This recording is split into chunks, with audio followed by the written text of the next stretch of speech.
Okay, so I want you to picture the classic Sunday school flannel board. You know the one? Oh, wow. Yeah. The felt cutouts. Exactly, the felt cutouts. Yeah. You have Moses, this little bearded figure, and he's standing way up at the top of a felt mountain.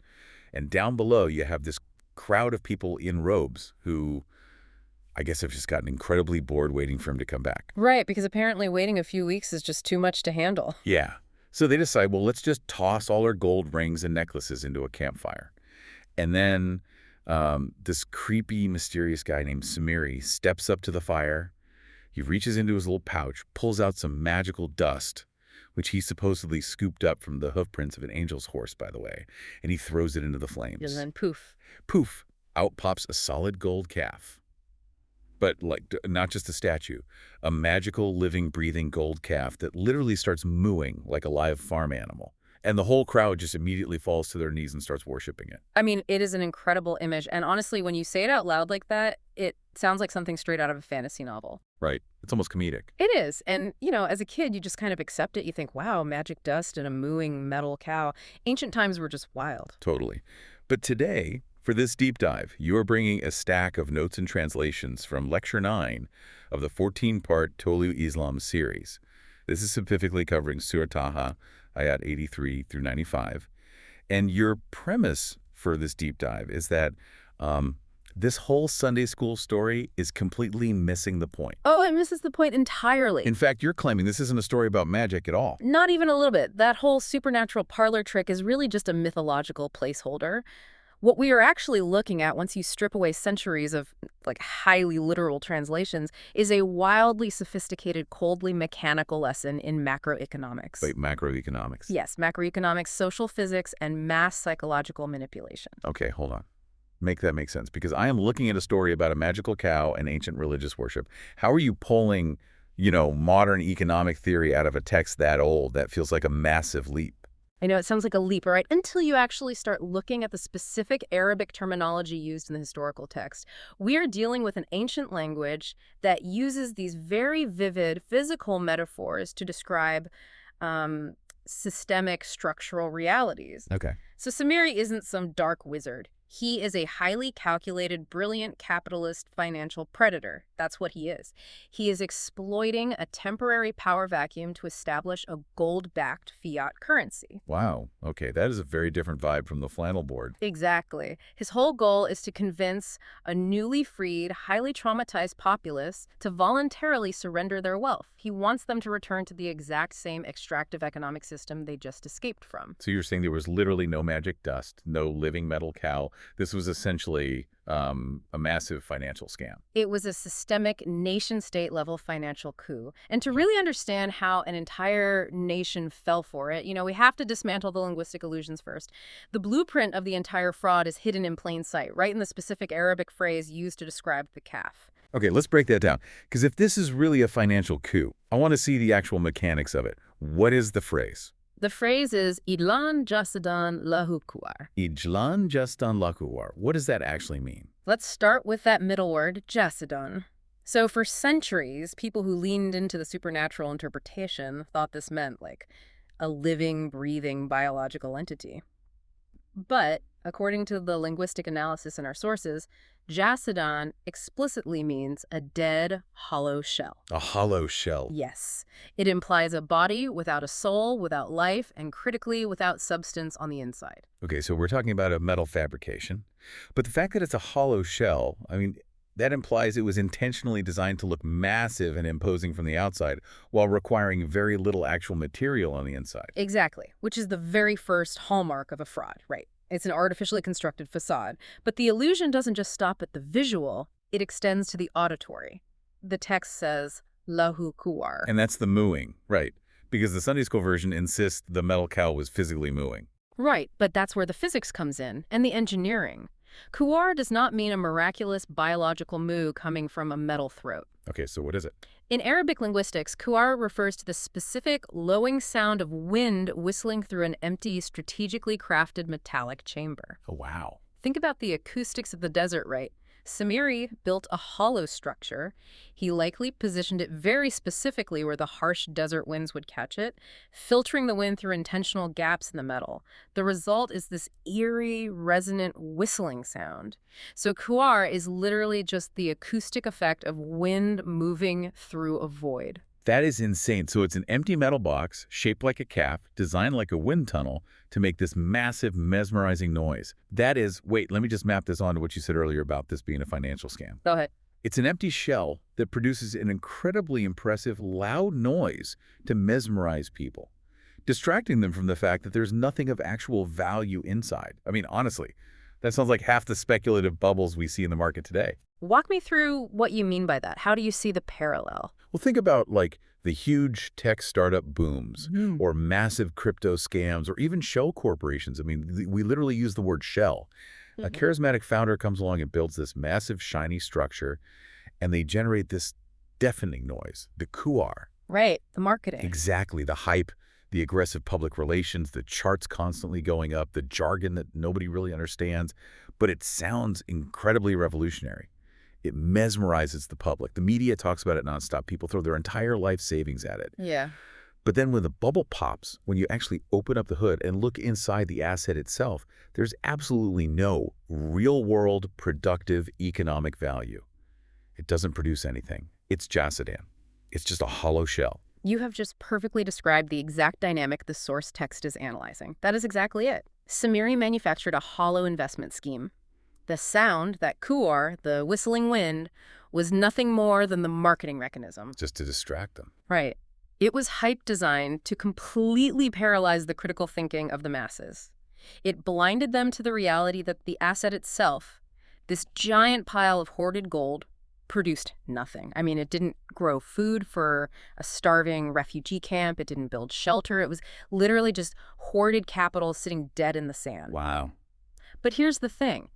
To pull off a scam of that magnitude, you can't just have a shiny object and a cool sound. You have to have a compelling narrative. Which brings us back to the magic dust. Because when Moses eventually comes down from the mountain and confronts Samiri, Samiri gives this completely wild excuse. He says, I grasped a handful of dust from the footprint of the messenger and I threw it in. Right. So if we were throwing out the whole supernatural flannel board version, what is the mechanical reality of throwing, dust from the messenger's path into this project? Oh, it is one of the most brilliant, cynical examples of political and psychological manipulation in recorded history. Look, scammers, especially the financial and political ones, they do not sell you on their greed. No, they never do. They wrap their hustle in the language of whatever the masses currently trust. Think about the exact situation here. These people had just followed a messenger, Moses, out of slavery. The path of the messenger was the literal ideology of their liberation. It was the revolution. Okay, so he isn't talking about literal dirt from a footprint. He's talking about the ideology of the movement. He's co-opting the revolution. He is hijacking the brand of the liberation movement. By claiming he threw in a handful of the messenger's path, he is actively borrowing their religious and revolutionary credibility. That is so manipulative. It is. He is essentially standing before the crowd and telling them, look, guys, I know this looks a lot like the gold hoarding systems we had back in Egypt, but it's totally not, because I sprinkled some of Moses's revolutionary vision into it. This gold calf is blessed by the very path that freed us. It is pure ideological subversion. It's greenwashing. It's Yes. literally greenwashing, but for a revolution. It's like when a massive environmentally destructive corporation launches a huge ad campaign using protest slogans and imagery of activists, right? They're trying to convince you that buying their luxury product is somehow an act of rebellion. They just sprinkle a little dust from the messenger's path onto their highly extractive business model to make the public swallow it.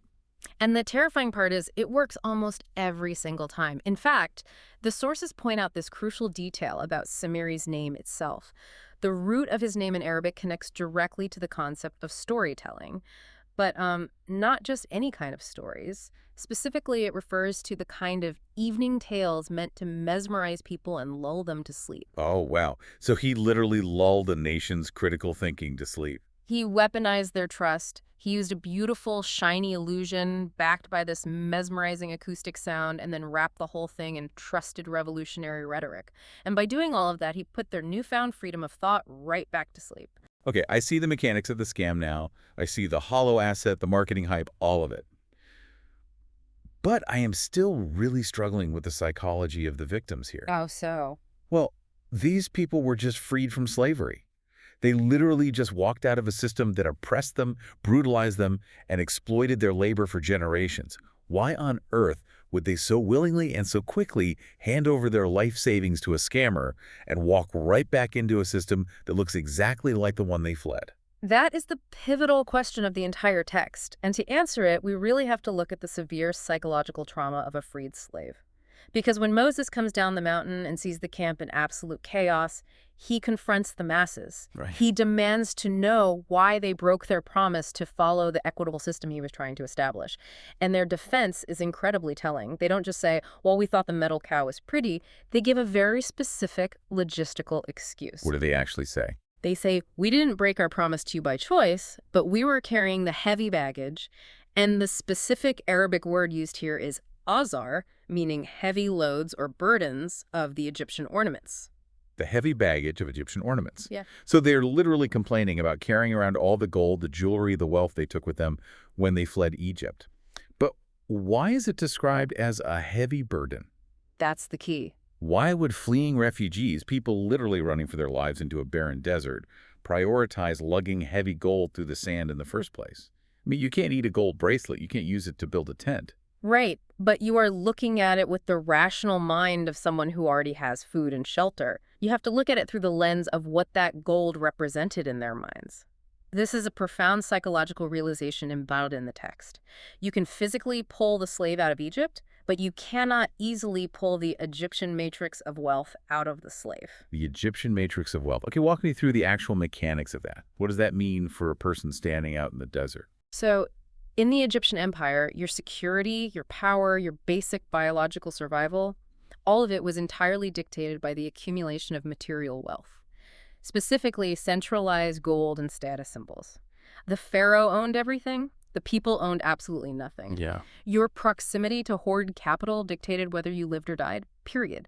That was the only reality, the only socioeconomic system these people had known for generations. It was hardwired into their DNA. So they escape. They cross the water. They are officially out of Egypt. They escape into the wilderness, and suddenly the adrenaline wears off. They are standing in a completely unknown, deeply hostile environment.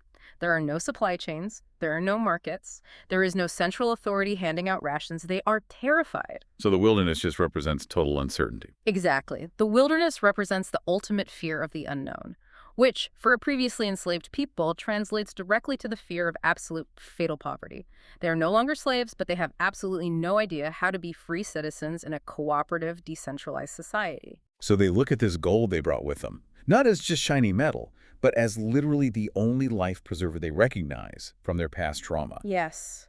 The gold is their anxiety made physical. It is a burden, Azar, because holding on to decentralized wealth in a lawless desert is completely terrifying. Who is going to protect it? How do you even trade it? And this is the exact vulnerability that Samiri, who is a predator, completely exploits. He looks at a population of hundreds of thousands of people completely paralyzed by economic anxiety, holding all this fragmented wealth, and he just offers them a centralized solution. He acts as a central bank. He essentially says, give me your fragmented anxiety, and I will forge it into a single, unshakable institution.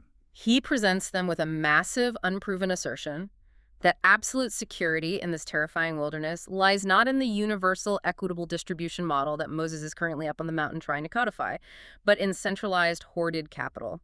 He preys entirely on their fear of the unknown. But wait, why shape it like a calf? If he just wanted to centralize the gold, he could have melted it into, like, a giant pyramid or a massive golden brick, or just kept it in a vault. Why go through the whole engineering trouble of making an animal that whistles in the wind? Because the imagery had to speak directly to their subconscious understanding of what an economy actually is. The text and our source material explains that in ancient agricultural economies like Egypt, and similarly in ancient India, the cow or the bull was the ultimate engine of the economy. It was the tractor. Oh, that makes so much sense. Right. It plowed the fields, it provided sustenance, it represented the absolute base means of production. So the calf isn't just random art. It's an economic symbol. It's basically the ancient equivalent of erecting a giant golden stock ticker or a golden oil derrick, right in the middle of a refugee camp. Yes, it is the ultimate symbol of the old system. Samiri wasn't making a religious idol in a vacuum. He was visually and structurally reinstituting the familiar, extractive Egyptian economic model. He was giving them a tangible representation of the system they were accustomed to. A system where wealth is hoarded, centralized, and worshipped, rather than being circulated and utilized for the collective survival of the camp. And the people bought into it because the illusion of security offered by that familiar Egyptian matrix, even though it was the very system that enslaved them, was just more comforting than the demanding unknown reality of building a new equitable society. Exactly. They basically traded the anxiety of freedom for the comforting chains of their old economic system. Which brings us to an incredibly dark aspect of human psychology that the text highlights. There is a moment where the source text actively mocks the people. But it mocks them for a very specific reason regarding their worship of this calf. It points out the absurdity of their devotion by highlighting that the calf doesn't respond. The Arabic phrase is yurdu ilayhim qalon, meaning it does not return a word to them. It is a completely one-sided conversation. Now, on the surface, you'd think that's just the text saying, look how foolish you are, you're talking to a piece of metal, it obviously can't hear you. But based on everything we've just discussed about the economics of this, I'm guessing there is a much more intentional psychology at play. Why do the masses actually prefer a system or a god that doesn't answer back? Think about what it actually means for an authority figure to speak back to you. A lifeless, hollow golden calf never says no to your greed. It never demands justice. It never critiques your behavior. It never asks you to, share your wealth with the vulnerable widows and orphans in the camp. And it certainly never holds you accountable to a higher moral standard. Oh, man. I see. If you are praying to a living constitutional law, like the one Moses is up on the mountain bringing down, that law talks back. It has opinions. Strong opinions. Yeah, it says, you cannot cheat your neighbor. It says, you must distribute resources fairly. It says, you cannot hoard capital while others starve. But a gold statue. A gold statue is extremely chill about your unethical business practices. It is the ultimate convenience. It allows the worshipers to maintain a veneer of piety and religious devotion without requiring any actual moral transformation or ethical behavior. It's purely transactional righteousness. You just bring the idol your gold, you perform the correct physical rituals, you listen to the whistling wind, and in return, the system just lets you do whatever you want to your fellow man. You get to feel blessed while actively participating in a totally extractive, selfish economy. Samiri's economic system offered the illusion of divine blessing without the heavy moral obligations of a living law. A hollow system provides a hollow comfort. It just doesn't challenge you. And for our traumatized people who are terrified of the harsh wilderness, a God that doesn't demand anything difficult from them is highly appealing. They didn't want a dialogue with a demanding reality. They wanted a monologue where they could dictate their own desires to a silent, shiny reflection of their own greed. They wanted a mirror, not a mentor. But this entire illusion is about to be violently shattered, isn't it? Because Moses comes back. Yeah. And the text makes it very clear that he does not come back in a mood to negotiate. No, he does not. The text describes Moses returning to the camp in a state of asafan gadbana. This translates to an intense, sorrowful fury. It is a heartbroken, righteous rage. Wow. He has been up on the mountain receiving the blueprint for a just, equitable, revolutionary society. He comes back down expecting to find a nation ready to build a new world, and instead he finds that the ideological rot of the Egyptian economic matrix has completely infected his newly freed people. The power vacuum left by his absence was just immediately filled by Samiri's scam.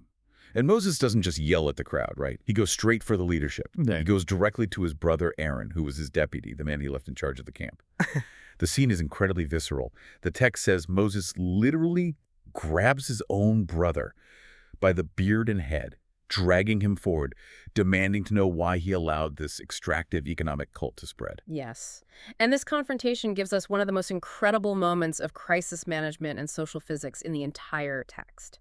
Moses is demanding ideological purity. He wants immediate action. He is asking the question you or I would ask, why didn't you stop this?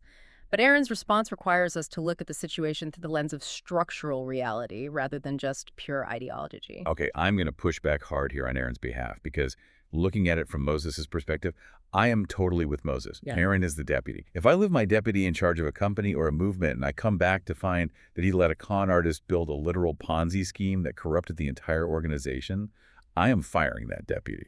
Right, that's the natural reaction. Aaron's defense of the text is, I feared you would say I divided the collective. I mean, that sounds like the ultimate corporate cop-out. It sounds like cowardice. I didn't want to cause drama, so I let the scammer win.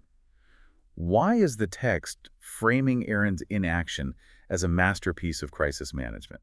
Because you have to look at the physical and sociological reality of the camp. Let's actually map out the social physics of the situation. Aaron is not sitting in a comfortable boardroom. He is standing in the middle of a brutal, unforgiving desert. He is managing a population of hundreds of thousands of terrified, traumatized refugees. Okay, fair. They are highly volatile, they are heavily armed with their own anxieties, and they have just rapidly unified around this golden calf because it offered them a false but deeply intoxicating sense of security. Okay, so paint the picture. What happens if Aaron does what Moses wanted? What happens if Aaron steps up, declares war on Samiri, and tries to violently tear down the calf before Moses even gets back? If Aaron launches a violent internal purge to stop Samiri right then and there, he is doing it without the undisputed constitutional law that Moses is currently retrieving. He doesn't have the codified system to replace the calf yet. If he attacks the idol, he attacks the people's only source of psychological comfort. Oh. It would have immediately sparked a civil war in the wilderness. The camp would have fractured into warring tribes. The collective would have shattered beyond repair. And a fractured refugee camp in the desert simply doesn't survive. They all would have starved or slaughtered each other. Ah, wow. I see the mechanics of the choice now. Yeah. Aaron is looking at a binary outcome. Ideological purity that results in the extinction of the movement, or ideological compromise that keeps the people alive long enough for the true leader to return. He is literally playing the long game. He chooses structural preservation over a premature ideological showdown. He contains the situation. Notice, he doesn't join the cult, he doesn't worship the calf, but he doesn't ignite a war he can't finish either. He holds the physical structure of the nation together, absorbing the blame, waiting for the chief strategist Moses to return with the undisputed codified law. Aaron understood a fundamental rule of social physics. You cannot just violently tear down a false system. You must have the legitimate functioning system ready to immediately replace it. He knew that only Moses, returning with the actual tablets of law, had the ultimate authority to execute a proper systemic judgment that the masses would actually accept. It is a brutal calculation. Right. Knowing the difference between the right action at the wrong time and just, absorbing the absolute fury of your leader because you chose to keep the structure intact so that he would actually have a structure to return to. Exactly. But the rot itself, this division that Samiri almost caused, this fracturing of the camp, our source text has a very specific, very severe way of categorizing what Samiri did, doesn't it? Yes, and this is a crucial theological and sociological paradigm shift in the text. The source explicitly equates this kind of division, the sectarianism. The Arabic term is furqabandi with shirk. Now, shirk is traditionally, in almost all mainstream translations, translated simply as polytheism or idolatry, bowing down to multiple gods. Right, a Sunday school definition. Yeah. Worshipping Zeus and Apollo instead of one god. Yeah. But you're saying the text defines breaking into political or economic factions as the exact same thing as worshiping multiple gods. In this socioeconomic framework, absolutely. Think about what Samiri's golden calf was actually doing mechanically. Yeah. It wasn't just a pretty piece of metal art they were directing their prayers toward.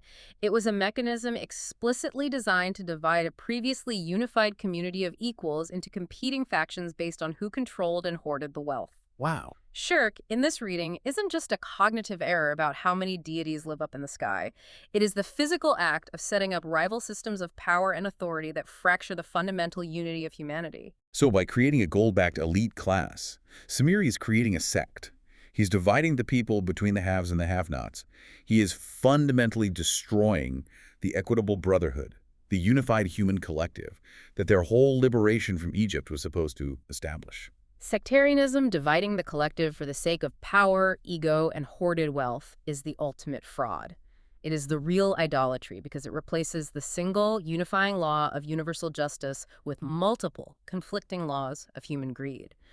Samiri's economic system was inherently polytheistic, not because it had a statue, but because it worshipped capital over human unity. It fractured the oneness of the community. Okay, let's take a breath because the pieces have completely fallen into place here. The mythological fog of the flannel board has totally cleared. Yeah, it looks totally different now. Completely. Moses is standing in the camp. The anger at Aaron has subsided as he realizes the structural necessity of what his deputy did. Moses now fully understands the complete anatomy of Samiri's economic coup. He sees the entire board. He sees the Jasidan, the hollow shell of the asset that produces absolutely no real value. He hears the kuwar, the whistling hype, and the marketing noise meant to completely blind the people. He recognizes the psychological manipulation, the dust from the messenger's path, the weaponization of the refugees' trauma, their absolute terror of the unknown wilderness, and their desperate, tragic clinging to the heavy baggage of the Egyptian matrix of wealth. The entire mechanical structure of the scam is laid bare before him. And this raises the ultimate question of the text. What does a true leader, armed with a constitutional law of justice, do when a systemic fraud of this magnitude is fully exposed? Well, I can tell you what he doesn't do.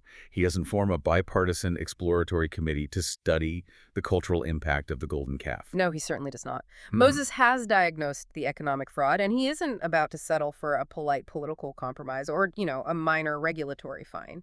He has the constitutional law in his hands, and the social structure of the nation has been preserved by Aaron just enough for this exact precise moment. He turns his gaze directly away from the crowd and onto Samiri for an ideological cross-examination that will end in total banishment and the absolute physical liquidation of the golden asset. In Lecture 10 of 14, covering Ayat 95 to 107, we are going to watch the ultimate deconstruction on a capitalist idol. We are going to see exactly what happens when systemic law completely incinerates an exploitative financial system. Tune in for the next deep dive because the fallout is incredible. The deconstruction of the idol. It is going to be explosive. But before we wrap up today, we always have to put this historical and text analysis back onto ourselves for you listening. We spent an hour talking about the psychology of the freed slaves, the fear of the unknown wilderness, the hollow whistling sound of the kuwar, and the desperate comfort of a silent, non-demanding idol. We can easily see the golden calves in the traditional financial markets, but I want to leave you with a completely different thought to explore. Think about the algorithms that increasingly govern our digital lives. Oh, wow. The infinite scrolls, the targeted outrage, the perfectly curated feeds. Are these the new kuwar? Are we listening to a highly engineered whistling wind designed entirely to lull our critical thinking to sleep, mesmerizing us while our attention and our data, the modern metrics of wealth, are quietly extracted by completely hollow systems? Are we voluntarily carrying the heavy baggage of these digital ornaments just because the alternative unplugging and wandering into the unknown wilderness of unmediated reality is simply too terrifying? Something for you to think about. We truly do love the systems that don't demand justice from us as long as they keep making that comforting noise. We really do. Until next time, keep diving deep.